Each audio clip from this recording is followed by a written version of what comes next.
किसान, बदलते भारत की शान।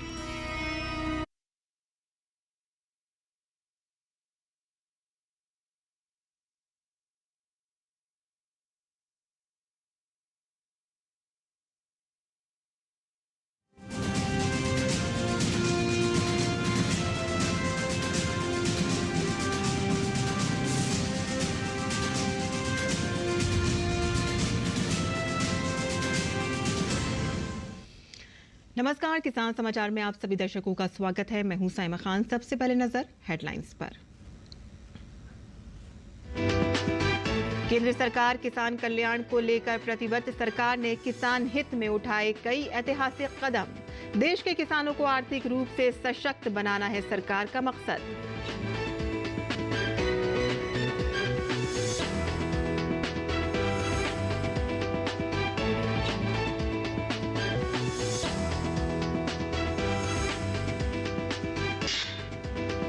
मॉनसून में खीरे की खेती हो सकती है किसानों के लिए फायदे का सौदा। खीरे की बुआई के लिए अच्छे जल निकास वाली बलुई एवं दोमट मिट्टी है सबसे उपयुक्त। खीरे की खेती मॉनसून के सीजन में करना होता है सबसे फायदेमंद।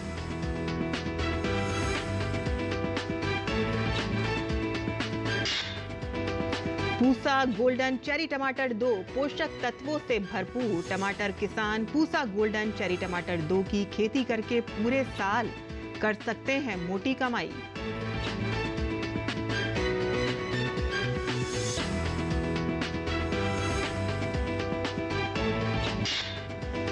आज कई किसान अलग अलग तरह की फसलों की खेती करके अच्छा मुनाफा कमा रहे हैं। बादाम की खेती भी किसानों को दे रही है भरपूर लाभ। बिहार, मध्य प्रदेश, उत्तर प्रदेश और गुजरात में बादाम की खेती से किसान हो रहे हैं खुशहाल। और अब समाचार विस्तार से। 23 जुलाई को पेश होने जा रहे आम बजट में किसानों और कृषि सेक्टर के लिए बहुत कुछ खास रहने की उम्मीद है, क्योंकि शुरू से ही किसान कल्याण मोदी सरकार की प्राथमिकता रही है।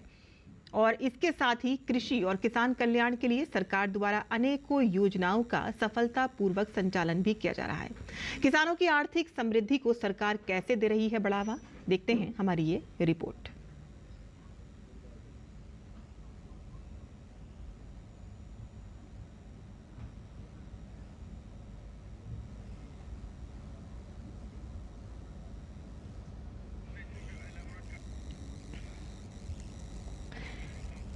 और आइए अब जानते हैं कि आने वाले बजट से देश के किसानों को क्या उम्मीदें हैं और किस तरह से योजनाएं किसानों के लिए फायदेमंद साबित हो रही हैं।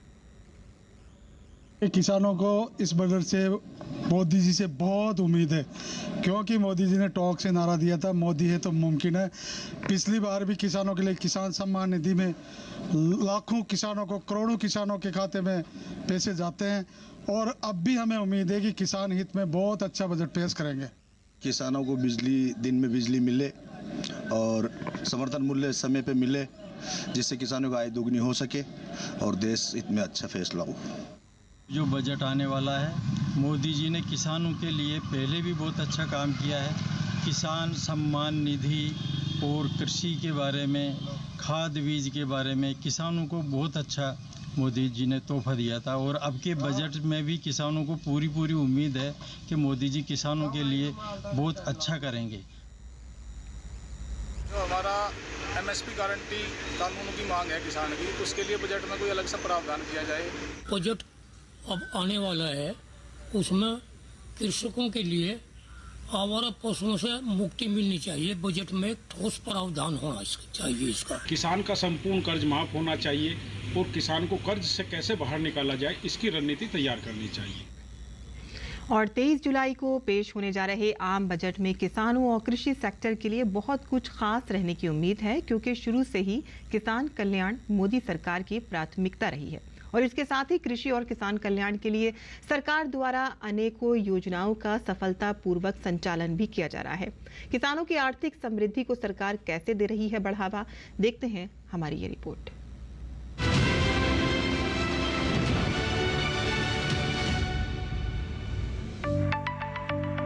पिछले एक दशक में विकसित भारत के 4 अमृत स्तंभों गरीब, युवा, महिला और किसान को केंद्र में रखते हुए सरकार ने कई ऐतिहासिक कदम उठाए हैं। बात देश के अन्नदाताओं की करें तो किसान कल्याण हमेशा सरकार की प्राथमिकता रहा है। जय जवान जय किसान वाले देश ने जय विज्ञान, जय अनुसंधान को अपनाकर बदलाव का एक नया अध्याय लिखा।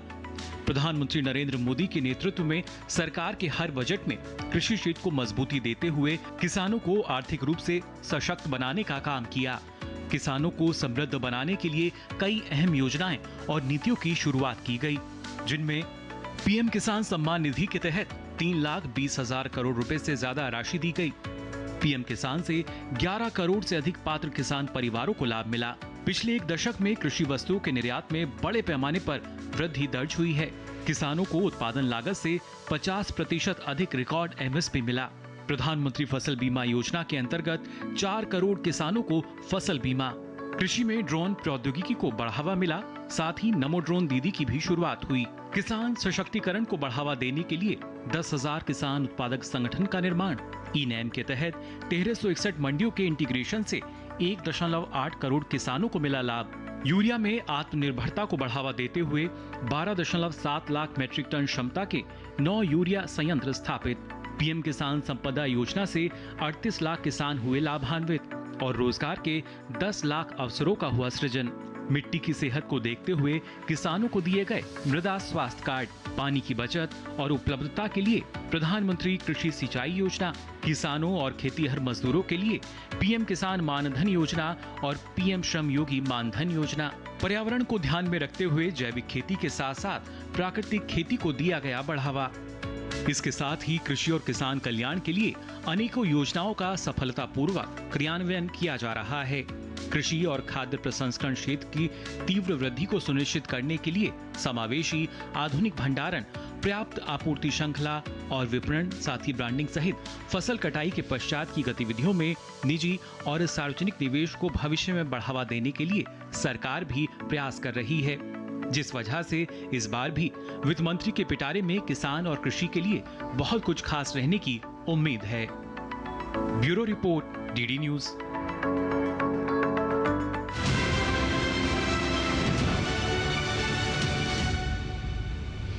और इस बजट से कृषि कारोबारियों की क्या उम्मीदें हैं, सुनते हैं।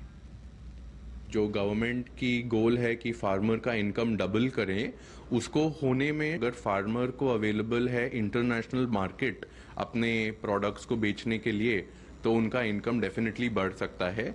दूसरा, गवर्नमेंट के पास ऑलरेडी बहुत अच्छे स्कीम्स हैं जो वो फार्मर्स को डिसबर्स करते हैं। जो डायरेक्ट बेनिफिट ट्रांसफर चालू किया है गवर्नमेंट में, वो और आगे बढ़े और सबके बैंक अकाउंट में डायरेक्ट उनको बेनिफिट मिले। और खीरे को सलाद के रूप में सबसे ज्यादा खाया जाता है। खीरा गर्मी से शीतलता प्रदान करता है और हमारे शरीर में पानी की कमी को भी पूरा करता है, और इसीलिए गर्मियों में इसका सेवन काफी फायदेमंद बताया गया है। किसान गर्मियों में बाजार मांग को देखते हुए जायद सीजन में खीरे की खेती करके अच्छा लाभ कमा सकते हैं। खीरा एमबी और विटामिन का अच्छा स्रोत होता है।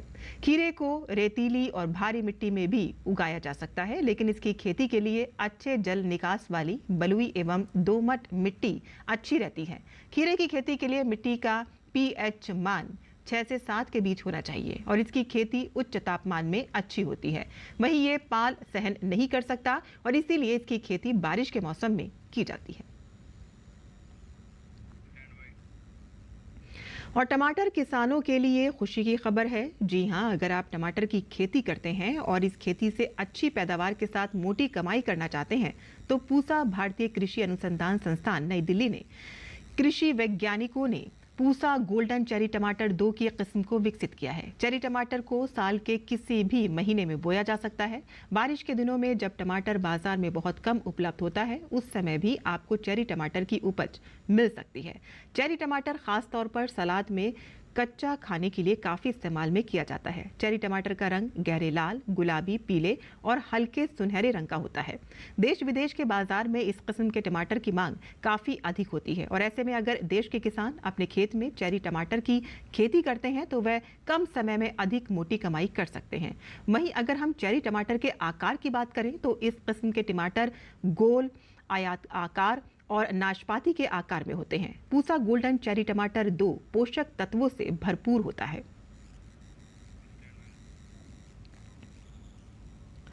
वहीं आज कई किसान अलग अलग तरह की फसलों की खेती करके अच्छा मुनाफा कमा रहे हैं और इसी कड़ी में बादाम की खेती किसानों के लिए लाभकारी हो सकती है। बादाम की बाजार मांग काफी रहती है। इसका उपयोग कई दवाइयों में किया जाता है और इसका तेल भी आयुर्वेदिक दवाई के रूप में प्रयोग में लिया जाता है।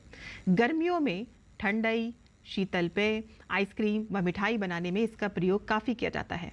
बिहार, मध्य प्रदेश, उत्तर प्रदेश और गुजरात जैसे राज्यों में भी अब बादाम की खेती से कई किसान इसकी खेती करके अच्छा मुनाफा कमा रहे हैं।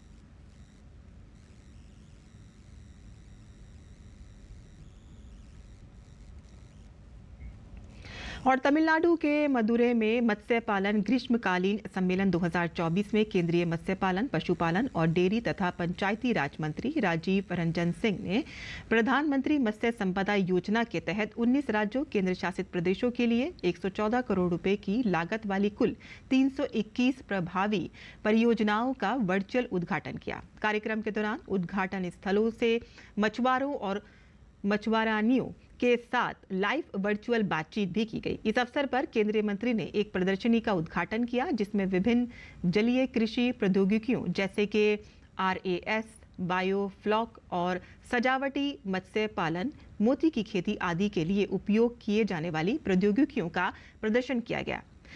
राजीव रंजन सिंह ने किसान क्रेडिट कार्ड वितरित किए। लाभार्थियों को PMMSY उपलब्धि पुरस्कार पत्र प्रदान किए गए और ओपन नेटवर्क डिजिटल कॉमर्स पर शामिल FFPO को सम्मानित किया गया।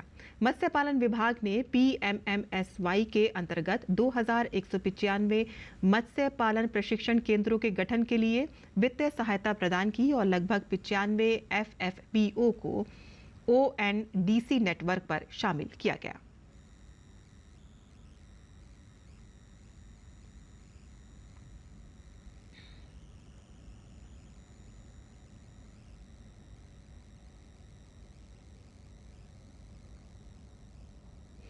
और आइए आप जान लेते हैं देश भर की मंडियों का भाव।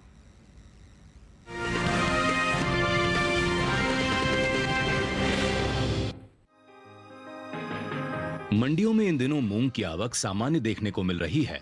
बात भाव की करें तो एगमार्कनेट के मुताबिक गुरुवार को देश की अलग अलग मंडियों में मूंग के भाव कुछ इस प्रकार रहे। गुजरात की राजकोट मंडी में 17 जुलाई को मूंग का भाव रहा 7,750 रुपए। 18 जुलाई को इसके भाव में 200 रुपए की मजबूती देखने को मिली, जिसके बाद मूंग का भाव 7,950 रुपए पर पहुंच गया। राज्य की ही दाहोद मंडी में 18 जुलाई को मूंग का भाव 8,000 रुपए प्रति क्विंटल रहा। वहीं उत्तर प्रदेश की मेहरौनी मंडी में गुरुवार को मूंग का कारोबार 8,558 रुपए प्रति क्विंटल पर हुआ। राज्य की ही टूंडला मंडी में इस दौरान मूंग के भाव नीचे आए। यहाँ 17 जुलाई को मूंग 7,750 रुपए पर बिकी। 18 जुलाई को इसके सौदों में 100 रुपए की नरमी दर्ज की गई, जिसके बाद भाव 7,650 रुपए हो गया। केरल की पालक्कड़ मंडी में मूंग की खरीद स्थिर भाव पर हुई। यहाँ दोनों दिन यानी 17 और 18 जुलाई को मूंग का भाव 12,800 रुपए पर टिका रहा। केंद्र सरकार ने विपणन सत्र 2024-25 के लिए 14 खरीफ फसलों के न्यूनतम समर्थन मूल्य में बढ़ोतरी की है। सरकार के इस फैसले से किसानों को उनकी फसलों का उचित दाम मिलेगा, साथ ही आय में भी वृद्धि होगी।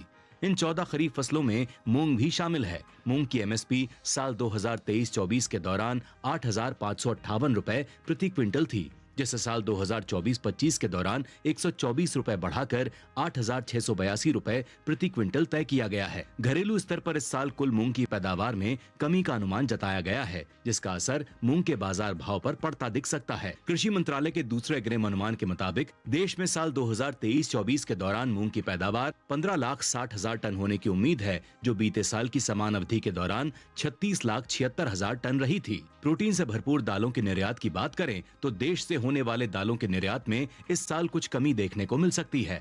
एपीडा की ओर से जारी ताजा आंकड़ों के मुताबिक साल 2024-25 में अप्रैल महीने के दौरान कुल दलहन का निर्यात 66,421 टन का हुआ है, जबकि साल 2023-24 के दौरान दलहन का कुल निर्यात 88,240 टन का हुआ था। यानी अब तक कुल दलहन के निर्यात में करीब 21,000 टन की कमी देखने को मिली है।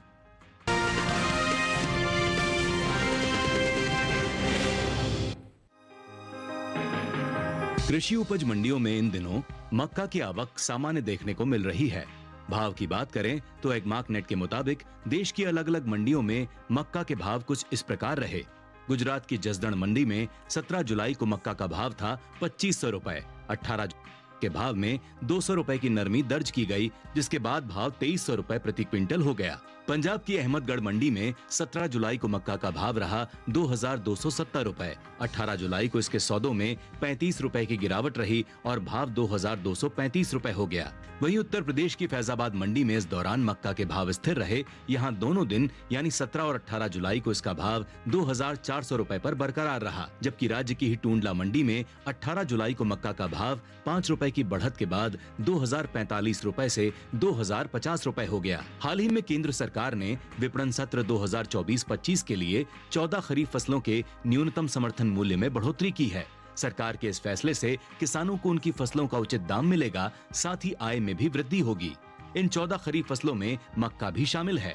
मक्का का एमएसपी साल 2023-24 के दौरान 2090 रुपए प्रति क्विंटल था, जिसकी एमएसपी साल 2024-25 के दौरान 135 रुपए बढ़ाकर 2225 रुपए प्रति क्विंटल तय की गई है। इस साल कुल मक्का की पैदावार में कमी देखने को मिल सकती है। कृषि मंत्रालय की ओर से जारी दूसरे अग्रिम अनुमान के मुताबिक साल 2023-24 के दौरान देश में कुल मक्का की उपज 324,70,000 टन होने का अनुमान जताया गया है, जो पिछले साल की 380,85,000 टन की पैदावार की तुलना में करीब 56 लाख टन कम है। अनुमान है कि कुल मक्का की उपज का असर इसके बाजार भाव पर पड़ता दिख सकता है।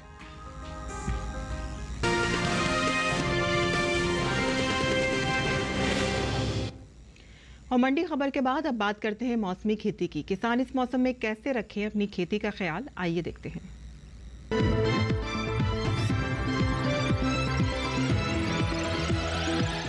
नमस्कार, आप देख रहे हैं डीडी किसान। मैं हूं एआई कृषि और आज हम विभिन्न राज्यों में होने वाली खेती किसानी से संबंधित सलाहों के बारे में पूरी जानकारी देंगे। जम्मू और कश्मीर के किसान इस समय मक्का, मूंग और उड़द की बुवाई कर सकते हैं। हिमाचल प्रदेश में किसान सोयाबीन, लोबिया और मक्का की बुवाई कर सकते हैं। हिमाचल प्रदेश में ही इस समय अदरक और हल्दी के पौधे लगाए जा सकते हैं। पंजाब में इस समय बासमती धान की बुवाई की जा सकती है। वहीं हरियाणा के किसान धान, अरहर और बाजरा की बुवाई जारी रखें। राजस्थान के पश्चिमी मैदानी इलाकों के किसान मूंगफली और मूंग की बुवाई कर लें। राजस्थान के पश्चिमी मैदानी इलाकों में इस समय तिल, मोठ, ग्वार और बाजरा की भी बुवाई की जा सकती है। राजस्थान के अरावली पहाड़ी इलाकों के किसान कपास और बाजरा की बुवाई कर सकते हैं। गुजरात के मध्यवर्ती इलाकों के किसान इस समय में मूंग, उड़द, बाजरा और अरहर की बुवाई जारी रखें।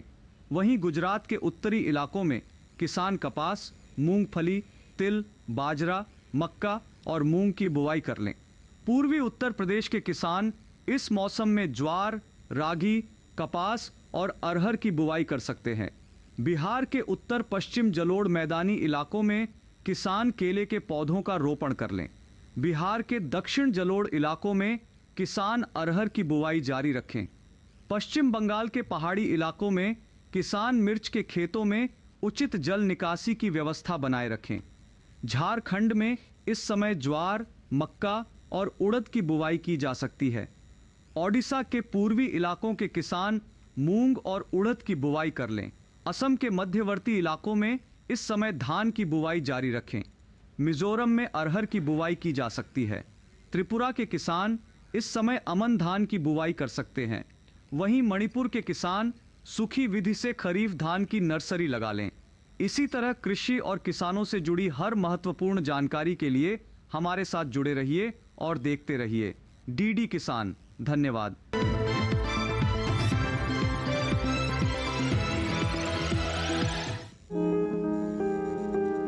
इसे तुरई, तोरी और घिवरा तीनों कहते हैं। इसकी खेती लगभग पूरे भारत में की जाती है। दूसरे बेल वाली सब्जियों की तरह ही इसे भी साल में 2 बार बोया जाता है, पहले फरवरी मार्च में और फिर जून जुलाई में। यानी अभी तोरी बोने का एकदम सही समय चल रहा है। तोरे की बुवाई करते समय कुछ सावधानियां बरतें।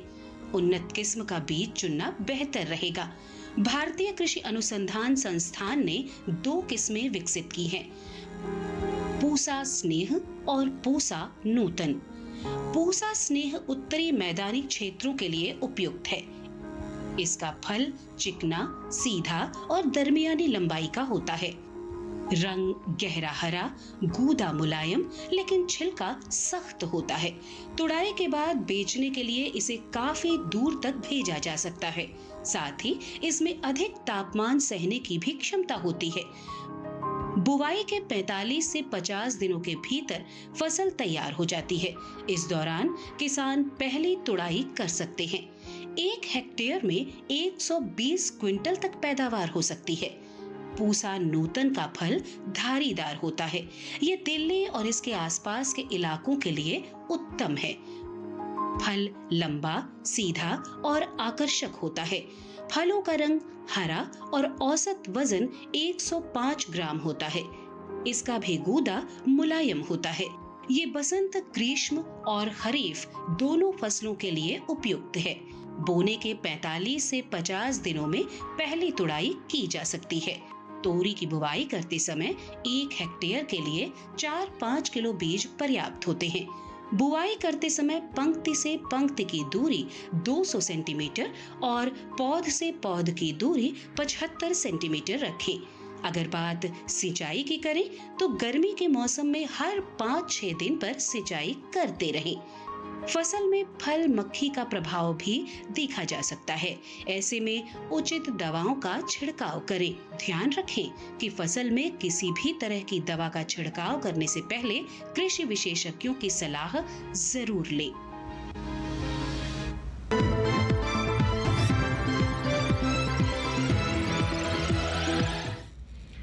और खेती किसानी से जुड़ी खबरों के बाद आइए अब नजर डाल लेते हैं कुछ और खबरों पर। खास खबर में अमरनाथ यात्रा जारी है। बाबा बर्फानी के दर्शन के लिए तीर्थ यात्रियों का एक और नया जत्था कड़ी सुरक्षा के बीच पंथा चौक बेस से रवाना हो गया है। गुजरात में चांदीपुरा वायरस के बढ़ते मामलों के मद्देनजर स्वास्थ्य विभाग ने अहम बैठक की। इस बैठक में चांदीपुरा वायरस की मौजूदा स्थिति और इसकी रोकथाम के उपायों पर चर्चा की गई। उत्तराखंड पर्यटन विकास परिषद ने राज्य में होम स्टे की बुकिंग के लिए ऑनलाइन बुकिंग पोर्टल लॉन्च किया है। उत्तराखंड में होम स्टे के लिए बुकिंग अब www.uttarastay.com पर की जा सकती है। केंद्रीय गृह मंत्री अमित शाह ने महान क्रांतिकारी मंगल पांडे की जयंती पर उन्हें नमन किया। नीति आयोग के उपाध्यक्ष सुमन बेरी ने इलेक्ट्रॉनिक्स वैश्विक मूल्य श्रृंखलाओं में भारत की भागीदारी को नई शक्ति दे रहा है विषय पर एक रिपोर्ट जारी की। नीट पेपर लीक मामले की आज रांची तक पहुंच चुकी है। पेपर लीक मामले में सीबीआई की टीम ने रांची की रिम्स से फर्स्ट ईयर की छात्रा को हिरासत में लिया है। मॉनसून सत्र 22 जुलाई से शुरू होकर 12 अगस्त तक चलेगा। मंगलवार 23 जुलाई को वित्त मंत्री निर्मला सीतारमण केंद्रीय बजट पेश करेंगी। झारखंड उच्च न्यायालय ने अवैध अप्रवासन के मामले में उचित हलफनामा दाखिल नहीं करने पर राज्य सरकार को फटकार लगाई है। छत्तीसगढ़ के मुख्यमंत्री विष्णुदेव सहाय, उप मुख्यमंत्री विजय शर्मा और अरुण साव ने नक्सल हमले में घायल 4 सुरक्षाकर्मियों से अस्पताल में मुलाकात कर उनका हालचाल जाना।